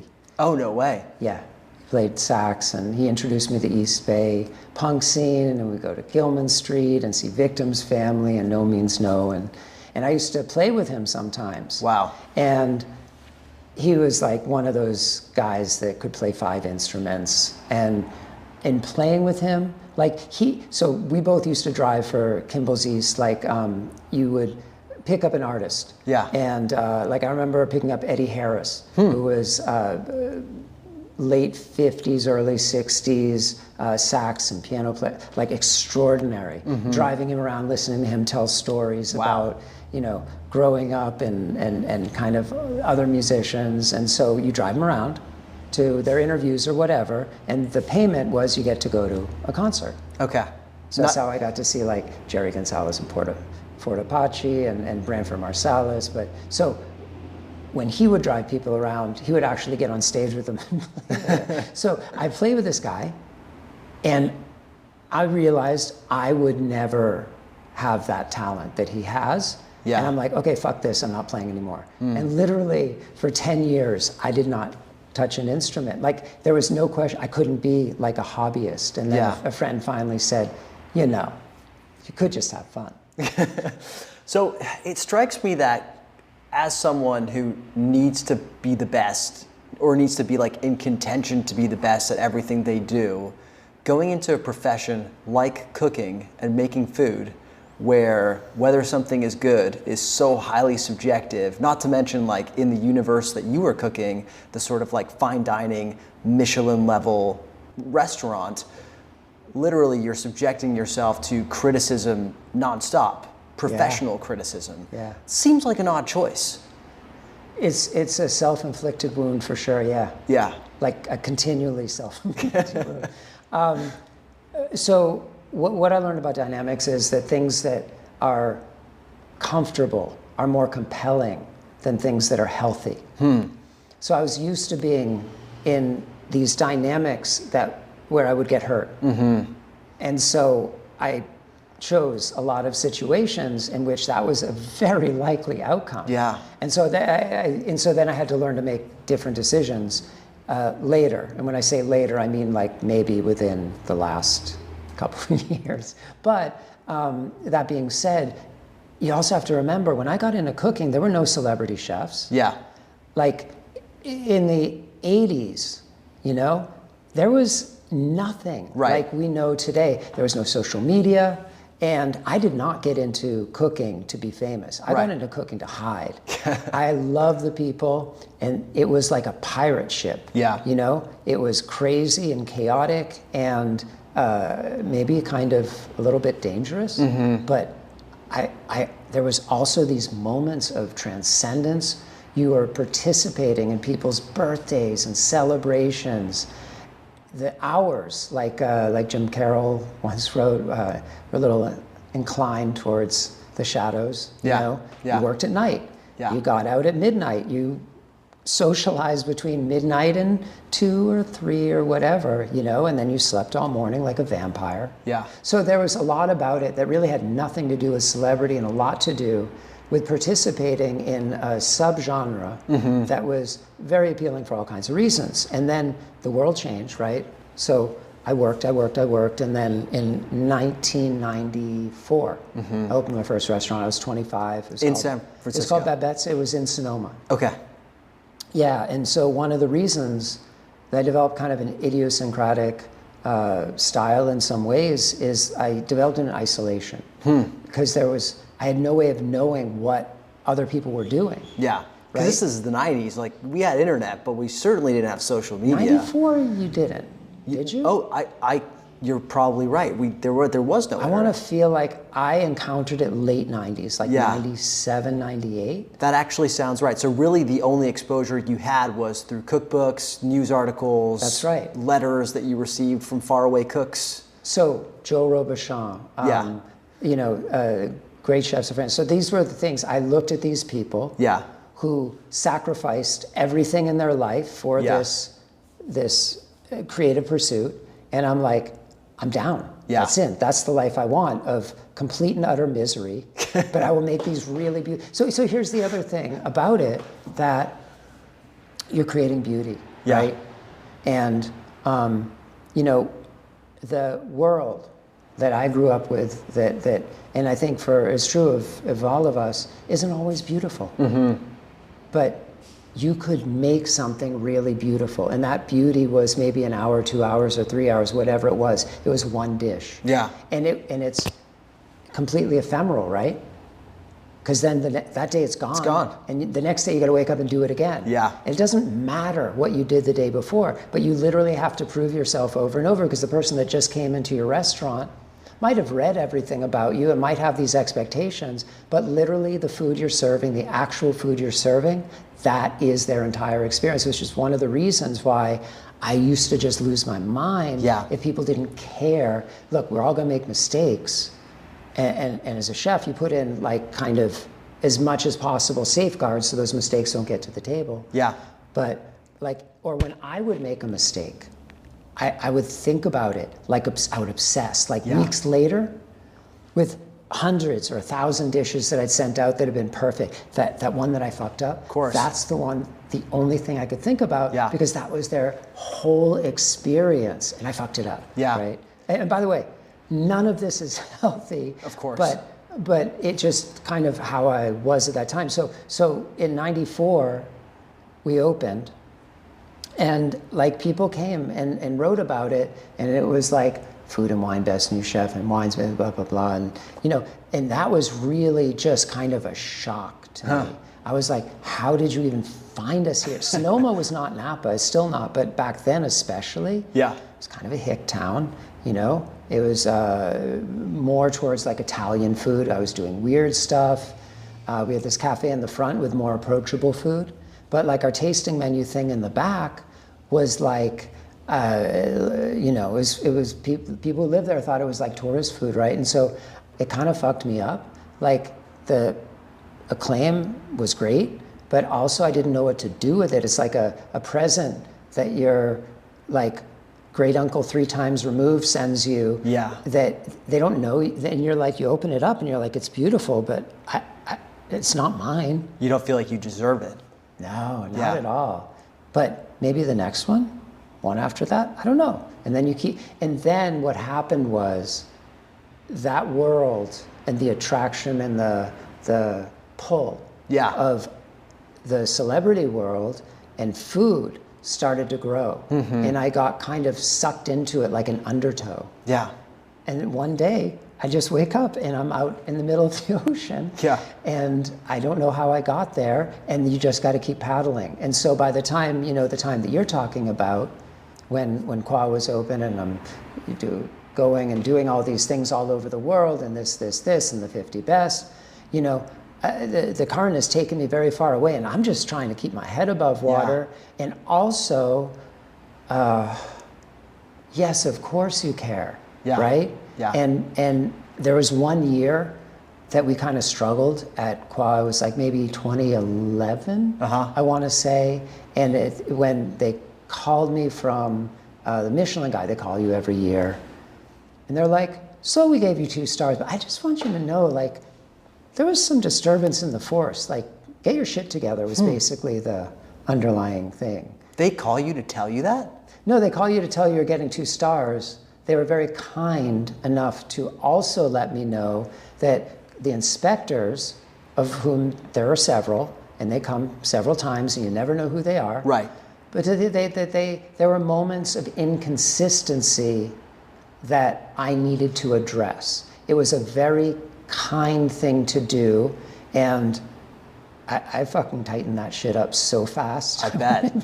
Talk about obsessing over mistakes. This reminds me of when I did my driver's test, and the driving instructor said, I really shouldn't give you a driver's license, but I'm going to anyways. So I understand the kindness on a smaller scale, a much smaller scale. So, the experience you're describing of this immense pressure to feel like you got to nail everything, obsessing over your mistakes, it's probably something I assume is shared by chefs who operate at that caliber. And I feel like oftentimes in the tasting menus I have, it's very apparent that the chefs are trying to flex. They see this tasting menu, this restaurant, as their opportunity to create, right? It's them in 10 courses. They want to sit you down, and it's a reflection of them. But one thing I've really admired about hearing you talk about tasting menus in the past is that you've always really tried to center the guest's experience as opposed to just trying to flex yourself. I'm curious, where that came from, because the mindset you're describing seems to me extremely conducive to the other way of creating a tasting menu. So, for me, cooking is an act of generosity. It's an act of love. It's outwardly directed. I don't understand cooking that is not that. So I couldn't speak to it. That is what it's always been for me. And I have no scale. Like, one kind is not better than the other. Yeah. Like, a perfect taco is the same as a perfect tasting menu to me. Like, I think that the context of what you're cooking then defines like what you need to do, what's important. Yeah. You know, and if you're making a taco, the masa, all of the different components, how you show care, how you show technique and skill, but also your own particular flair, maybe the condiments, maybe whatever it is, it's the same thing, right? So in the context of a tasting menu, what we're doing now, I don't have a full kitchen, right? So I'm not like making my own bread, which we normally would. Showing a range of technique, making things yourself, all should be in service to deliciousness and to telling a story about who you are, where you live. That's really interesting to me. Like, you know, Kwa always was about a cuisine of place, right? And place is culture and place is nature, kind of swirled around together. And then it's also about your imagination, your creativity, because, you know, I feel like, for me, like a sense of discovery is really important. So maybe it's an ingredient that you've seen a million times that I can show it in a different way. Yeah. You see it like you haven't seen it before. Or an ingredient you've never seen before, but then you got to connect it to something you know, or it just kind of drifts in space and there's no emotional resonance to it. Right. And the emotional resonance, like, you know, I was listening to your podcast, thank you, it was really nice. You know, you said nice things about the dinner, but like, for example, some people, like the tomatoes was like the highlight. Right. And for other, like you were saying, the popcorn grits or whatever, like a good menu to me, everyone has a different thing that really sings to them, that hits them emotionally, that reminds them of something. Like, we didn't grow up together, right? I don't know anything about like your background, but I can still make something that has enough emotion and generality that it might hit you a certain way. Yeah. It might remind you of something from childhood or something that you experienced at some point in your life. And then that emotion and that sense of like, that's what kind of the sense of wonder is tied into. And that's something like I feel like we're losing. Yeah. We're looking at everything, we see everything, and we're losing the sense of wonder, of surprise, of delight, which is so much in this kind of menu, like so important, and a lightness to it. Yeah. And I don't mean just lightness of food, but a lightness of spirit. Yeah. Like, I mean, we were talking before we sat down for this interview about social media, right? And I feel like there has definitely been a role social media has played in robbing us of some of that surprise and delight as well. Because I feel like so many people now, from the diner side, I can speak to it. I'm guessing this happens from a chef perspective as well. You will know better than I do. But there's this sort of like need almost to collect notches in your bedpost when it comes to like the meals you've had, kind of to flex about like how many Michelin stars you've consumed over the last 365 days, or have you been to the hottest spot in town, or, you know, have you had the most underground taco that's on all the lists, right? And that fundamentally shifts the way you consume and experience something. It takes you out of the moment. Well, at this point, it's like a Gucci bag, right? Yeah. It's a status marker. Yeah. And so at that point, you have really taken food out of food and moved it into another dimension. Yes. And that dimension, like, I don't fuck with it all. Like, I just don't understand it. I see it, you know. And you have this other thing where we are increasingly disconnected from nature. Yeah. So you're looking at a picture and an image of something, but you're not seeing it. Yeah. I'm sorry, you're not smelling it, you're not tasting it. Right. You're just seeing it, right? So you can recreate the way that looks, but you have no idea what it tastes like. Yeah. And that's where the magic of food is, really, you know? And so, like, getting back into doing these dinners, like, getting back into cooking, for me, like, the ingredients are the whole deal. Yeah. Like, that's the thing. Like, I think that I had kind of an aptitude for, understanding like what had more energy, what had more life in it, and how things can move together. But it's like you take yourself out of it a little bit. Yeah. It's like the opposite of like ego-driven food. You have to sit back. Like for me, they're like characters in a story. Yeah, the ingredients. I have to let them say what they're going to say, and they're going to want to do certain things, and they're not going to want to do other things. And in a way, like you're directing as much as creating. Yeah. And if you try and force the wrong ingredients into these relationships, it can be fine, but it's not going to be magical. Yeah. Yeah. I mean, what you're describing too is like, I feel like the ethos of any great art, right? Where like you want to make it universal enough where people can relate to it and see themselves in it. But you also want to make it not so broadly universal that it means nothing, that it's just platitudes, right? You got to find that right balance where you're saying something, but it's not too specific. Yeah, that's exactly right. And so food is a little different than other creative things, right? Because you eat it. and everyone eats. Not everyone paints or makes music. But food, we have a very intimate relation, each and every one of us. Yeah. So everyone's got an opinion. And so, I like to look at everything as like from a sense of where is the positive in it? You know, what can I take from it that's good? Mm-hmm. And I think that there's a lot in sharing information, which is really incredible. So someone in the middle of the country with no fancy restaurants around can go on Instagram and figure out what a meal would look like at a famous restaurant. They can probably then Google what's in those things and where to find them. They can order them on, so in a way it's kind of like Spotify. Right. You can follow the rabbit hole. Yeah. And so maybe it provokes curiosity in some ways at the same time that it might propose some challenges. Yeah, very well said. One thing I've admired about, observing your career and listening back to your old interviews is that, and this may speak to something you were speaking about earlier in terms of like always needing to find the new thing, is that at some point in your career, it seems like just seeking the perfection in the kitchen and the Michelin stars, et cetera, started to not be enough maybe, and you started to look outside of that to bigger causes. Things like equity in the kitchen, right? I mean, one of your first forays into Los Angeles was with Local, the project with Keith Corbin and Roy Choi.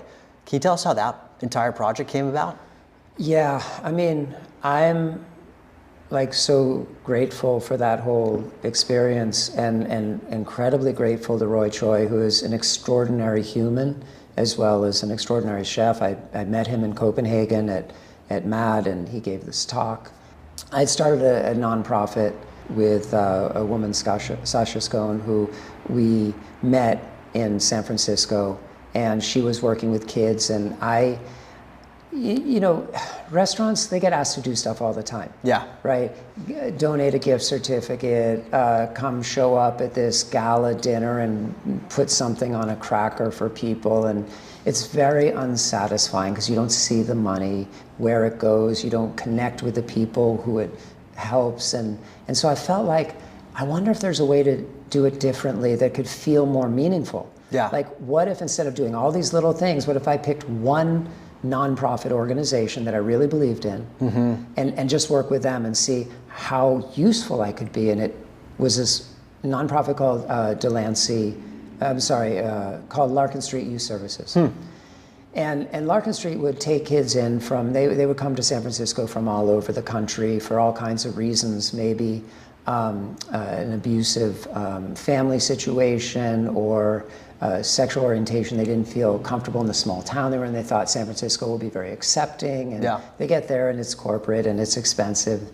And often there's addiction issues, mental health issues. They end up on the street, and Larkin Street would take these kids in, and they were located in the Tenderloin, and they would get them on their feet. And I thought, wow, this is really great. So I approached them, and we started working together in different ways, help them with how they feed kids in the facilities that they have. And the more that I talked to the kids and spent time there, what I realized was they had no idea how to feed themselves. And and so much of mental health is bound up in what you eat and your nutrition. And so I thought, you know what? Why don't you send 5-10 kids a week to Qua, and I'll do a cooking class. So I used to do that every Monday.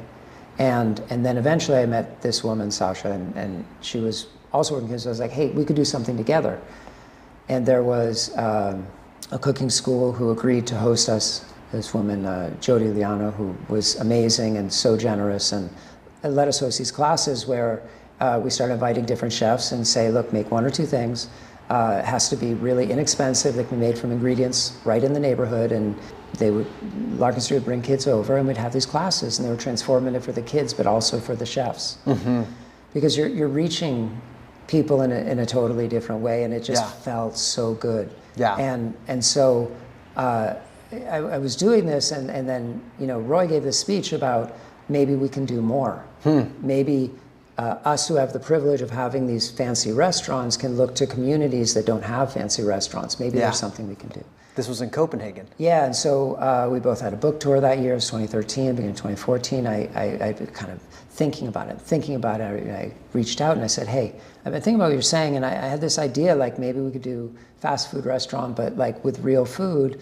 What do you think? And he's like, well, come down, let's talk about it. And the line hadn't opened yet, and so I remember meeting with him and trying some of the dishes, and God, I love Pot, the restaurant he had there. Me too. So good. R.I.P. man. Right?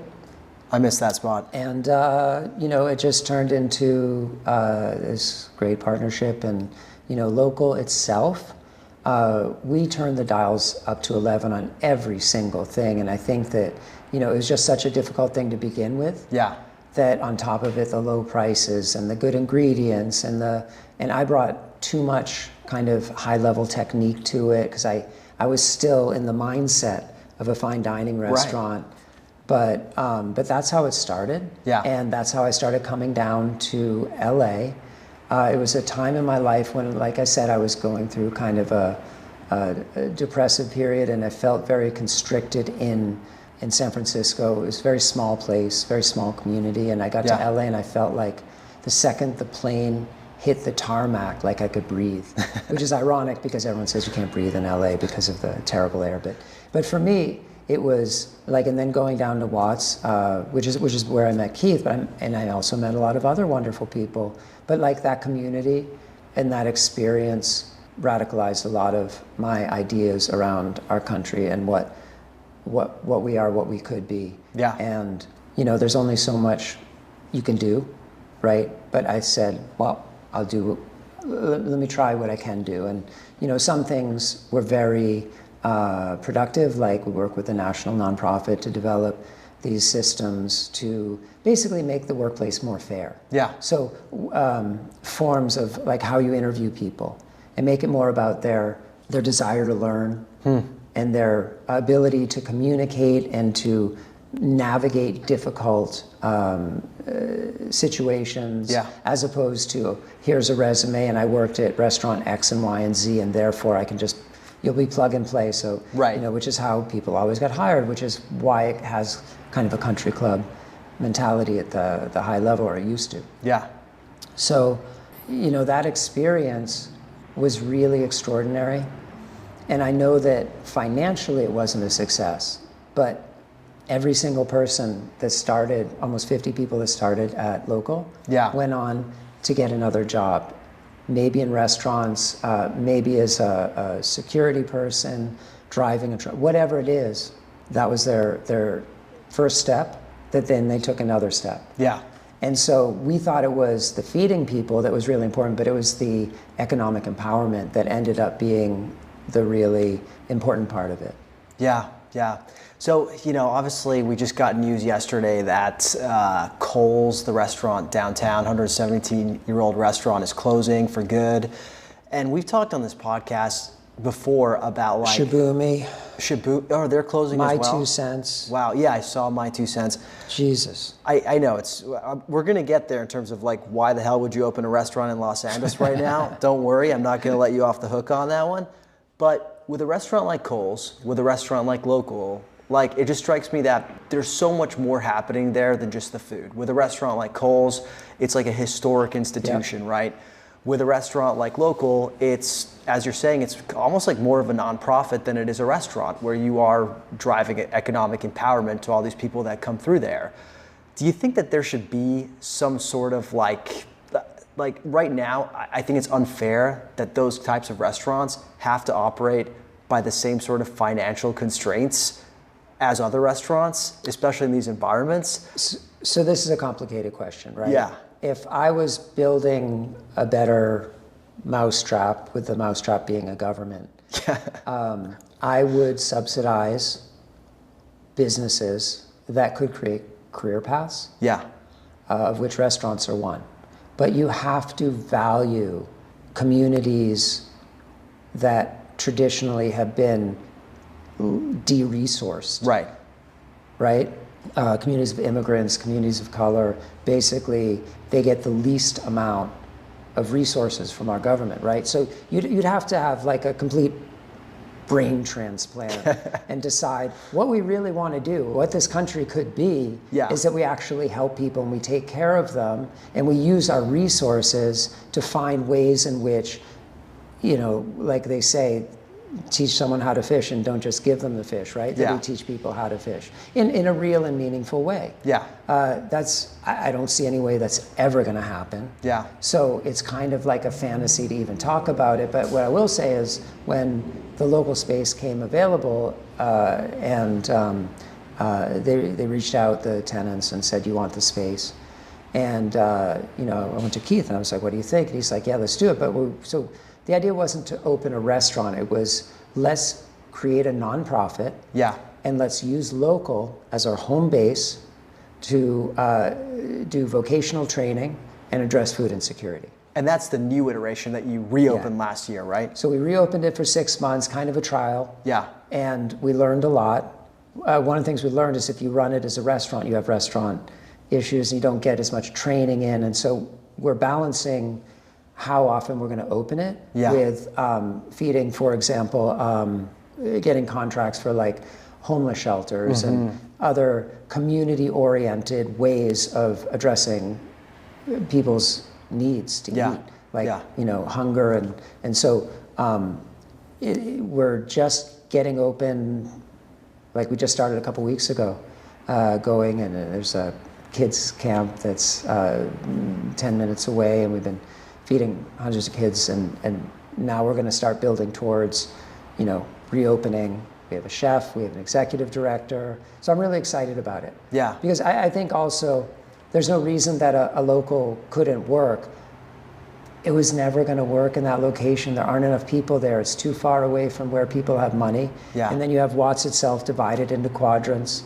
People aren't crossing those boundaries. So it's just, there was too many odds against it. But as a nonprofit, as a community center, absolutely. We host repasts, we host birthdays and celebrations. So I think it could have a good long life. As a community-centered place of service. I mean, hey, look, you mentioned earlier, something about failure, and having the opportunity to fail is kind of a luxury, right? Because as long as you have that support, it can be a great learning lesson. And I feel like that's kind of what you guys have experienced at Local is, some might chalk up the fact that you guys closed in 2.5 years, version 1, as a quote unquote failure, right? But feels like you had some significant learnings there that have led Local into this form, which ultimately seems like what it should have always been, right? But you can't really know that unless you failed first. Anytime you do something fundamentally new or innovative, it's really hard to get it right the first time. And that's true down to a kind of micro level of making a dish for the first time. You know how many dishes like I knocked out of the park the very first time I made it? Like 0.1%, I was gonna guess 0. No, it just seems like a hard thing to do. There's a lightning strike every once in a while that you make something, you're like, holy shit. But yeah, by and large, no. Not at all. So like, failure is a necessary part of innovation. And taking risks is crucial. And so we also live in an environment where people de-risk to a much higher level because, this idea of failure has somehow grown into kind of this ogre that, shadows every endeavor. And you see, everyone's afraid of failing, and you see a lot of menus that are, little gem salads and, crudos. And there's nothing wrong with that. But I think a healthier economic environment would allow for more people to want to take chances. So I don't think it's a referendum on the people, but more the economic environment and the fear, the very real fear, like we might go out of business. Yeah. But the reality is, like, you might go out of business anyway. Like, who the fuck knows? Yeah. So speaking of taking wild swings, prospects of failure, as we mentioned, really tough environment to start a restaurant here in Los Angeles right now. What are you thinking? It's always tough. Yeah. There's always a reason not to open a restaurant. There's like 1,000 reasons not to open a restaurant, and there's one good reason, which is you have to. Yeah. You feel compelled to. Like, you can't do anything else. Mm-hmm. And so for me, it's the only way in which I can do the work that I love. I really, really love cooking. Mm-hmm. And I really love cooking for people. If I just made the dishes and I tried them, it wouldn't matter how good it was. Like, I really want to share that. Yeah. And that kind of communion that happens between the cook and the person that's eating is so special, like sacred, like for me. And I think also I think there's something that happens in that happens around a table. Yeah. Which doesn't happen anywhere else. And now more than ever, I think we need these moments around a table. Like doing this in our house, like I was really scared. I was like, Sarah, my wife, who used to literally have bands play at her apartment in New York because she was in the music industry, and people were always staying there, and she had a complete open house. Like, I never asked her, I wonder how many people actually had keys to that apartment. And she's like, yeah, let's invite people in. Once we actually did it, it was like kind of magical because people would meet each other who didn't know each other. Yeah. And every once in a while they would, like, oh, I remember you, we met here or there. And they would sit down together and have a meal and have this great conversation. And in this moment where people aren't talking to each other, where they aren't listening to each other, where they aren't sharing a table, like that's been really special. And so, sure, you can look at it like restaurants suck. And no, like, I am the last person that's going to argue that. But they're also amazing. Yeah. They create opportunity for the people that work there. They create memories for the people who go there. They're in their best iteration. I think they can impact the community around them in a really positive way. Yeah. And I don't think that they will ever go away. I don't think they'll ever be not necessary. And I'm opening a 24-seat restaurant. Like, I think I'll get enough people to come in and support. And if I don't, it's okay. Yeah. But I'm going to try like hell to make it really, really good, and then we'll see what happens. But I've been down this road before. Like, when we opened Quail, it was like right after the crash, and the economy sucked, and we did okay, 16 years and, multiple Michelin stars. I say you did more than okay.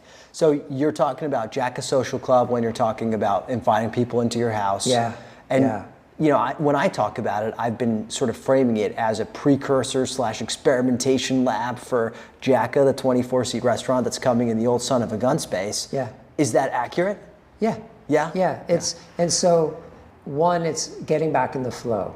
So for one thing, it's connecting to local vendors. Like today I went out foraging with someone who's very experienced in the area because I want to learn more about the place that I live and how I can bring these flavors into the food. Mm-hmm. Partly about experimenting with new dishes. So I figured 2 dishes a week will change.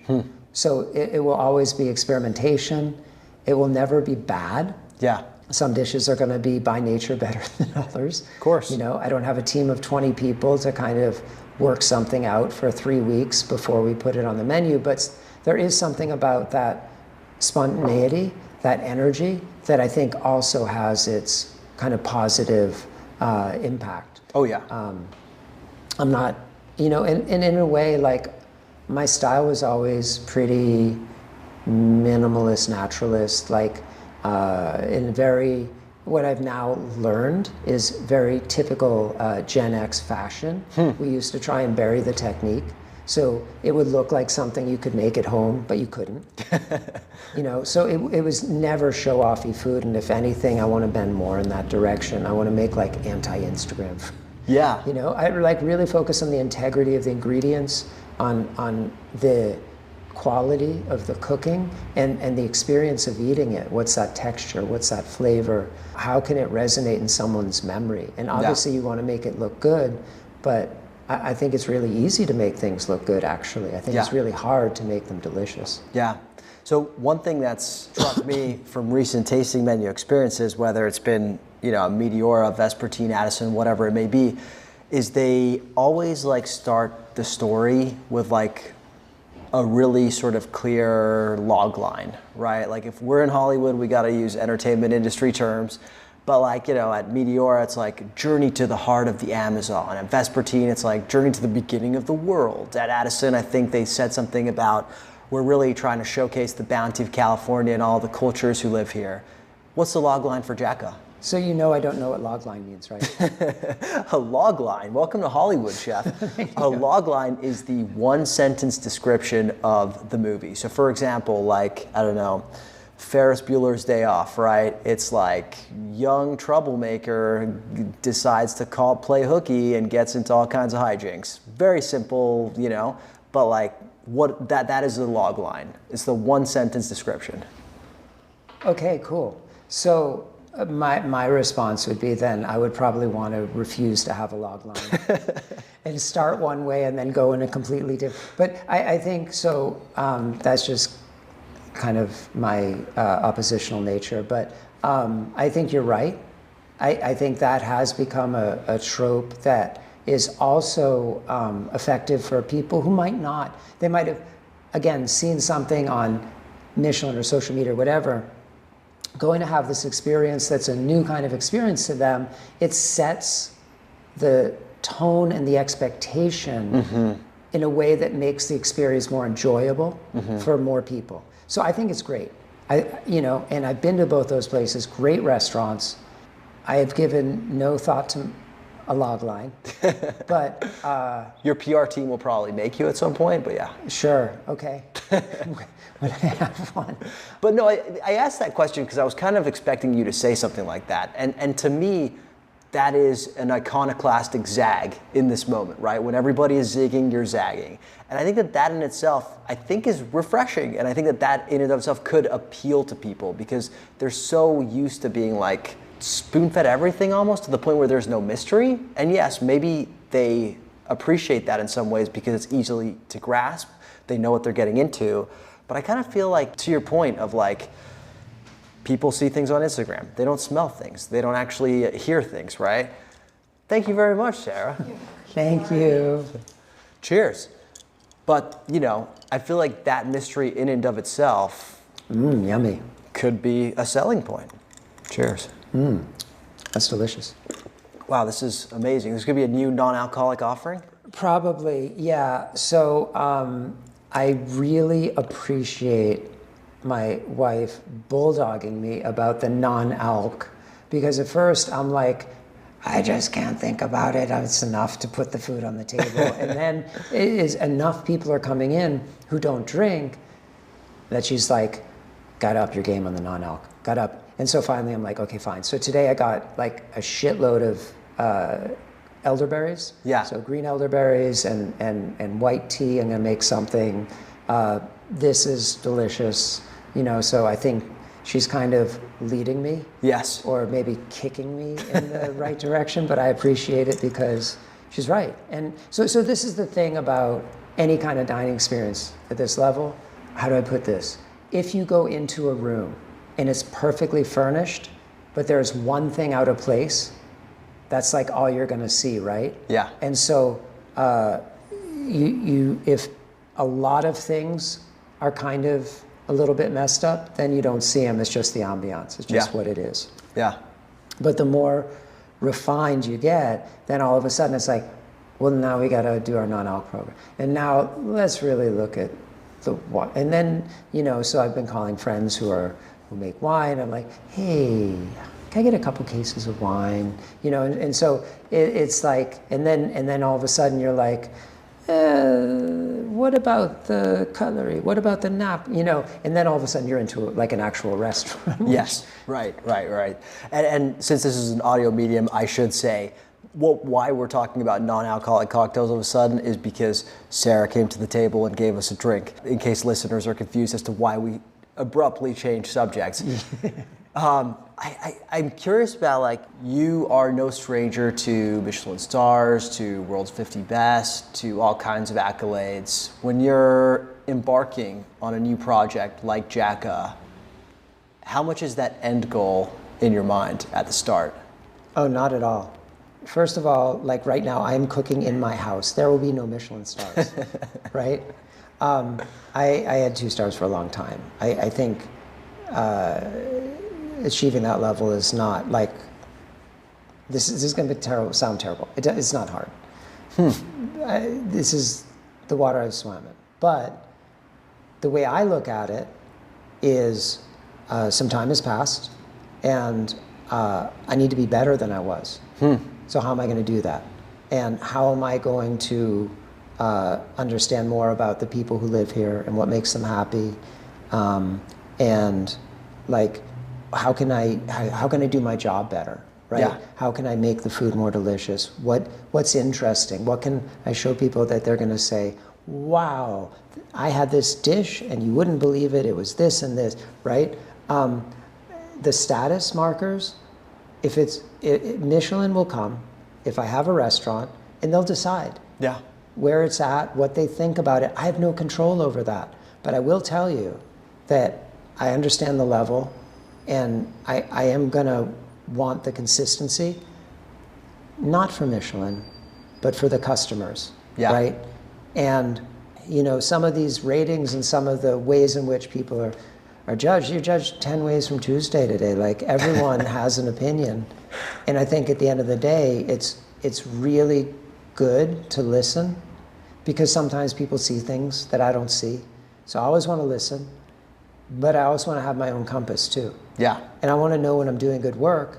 And if someone says, hey, here's 2 stars, and I know I'm not doing my best work, I'm going to be like, okay, that's cool, but I need to get better, So I think that what's interesting about Michelin is that it has really gained in esteem and status. Yeah. When Kwa was open, we get 2 stars every year, nothing happened. 3 stars. Which you got for a couple of years, right? Well, Matt Kirkley was the chef. And I brought him in knowing that he had the kind of style. He was an incredible cook, very precise, very French-based. He got 3 stars for his food. So I cannot claim credit for that. It might have been built on, the foundation that we'd created, but that was him. Yeah. But I did see business go up a lot after that.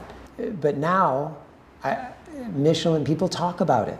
They care about it in a way that they didn't used to. So that's really interesting to me. Yeah. It's become a source of fascination. And for me, it was just such a subgenre of people that really cared about that. So now with this kind of wide appreciation of it is new for me. But is that just more of the same, social media notches on the bedpost that we were talking about earlier? It can be. Yeah. So I have opinions. I think Cato should have 2 stars, just my opinion.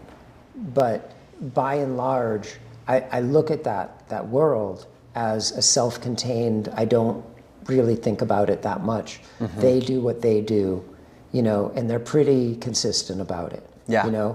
I think for Michael Providence to get 3 stars, extraordinary. For Aitor, right out of the gate, incredible, well-deserved, great for LA, very exciting, So I look at that really as more of a, I'm a fan of other people. Like, I'm an enthusiast. Like, I want everyone to succeed. Yeah. So I don't look at it as a competition, which is why, we were talking earlier about cooking competitions. It's so bizarre to me because cooking like isn't a competition. Like, I think in my mind, I would, in my fantasy, I would hope for a culture in which people lift each other up, and when they succeed, we cheer them on, because that would feel really good, right? Kind of to live in these higher vibrational emotions of like love and connection and generosity and gratitude and so that to me is what is important about restaurants. As a practical matter, if I open and I get 1 star and you're like, will you be disappointed? I'd be like, if we do 2-star work and get 1 star, fuck yeah, I would be disappointed. How could I not be? But do I think about, I want to engineer an experience? No. Yeah. Because I don't know how to do that. Yeah. So if, a younger version of yourself who was so obsessed with being the best at everything and scared of becoming a writer because you might not succeed, was in the kitchen. And by the way, the craziest thing about that is like, so when I finally wrote something, it was for the fucking New York Times. Right, which is insane. It's insane. Great, and it was a great essay, right, that led to books, right? So you did something right. If that younger version of yourself, if you could speak to him now, what would you say? You know what? If I could speak to my younger self, I'd say, I love you. You're okay. That's really powerful. Chef, I just want to say thank you for your time. This has been truly an amazing conversation. It's one of those conversations I'm going to walk away feeling lifted after, and that's why I do this, honestly. On sort of a, less lofty note, there is a question we ask all our guests at the end of the interview, and that is, what 3 LA restaurants are you loving right now? Oh, yes. You told me this in advance, and I love so many restaurants that I didn't even begin to parse all of them, and I'm very sorry. So I'm just gonna pull 3 out, but I just wanna say, living in LA for the last 5 years, I have been continually blown away by the depth and breadth of the food culture here. It truly is extraordinary. So 1, always on my list, Kuya Lord. Great. Love. I brought up Cato before because I had a meal there recently again. I've been there twice. I think it is fucking fantastic. I work with John Ekwa, and he has grown so much and continues to grow so much that it's very inspiring. I have to say, Sonora Town is one of my favorite restaurants that I go to. I always say one of the restaurants I go to most frequently, and I make a point of driving near one of them. Yeah. At some point throughout the week, just so I can coincidentally be there when I'm hungry, and I'll just stop and get something because it's so good. Guess I gotta get a chimichanga. That's all I'm saying. Yeah. Chef, those are 3 great answers. You win the game, not that it's a game. I know you're fond of competition. Thank you for joining us, and best of success with the continuation of Jacka Social Club, and of course Jacka whenever it opens. Thank you so much, and I really appreciate being on here. I love the pod, and I think it's been a pleasure. Thank you. It means a lot. Thank you.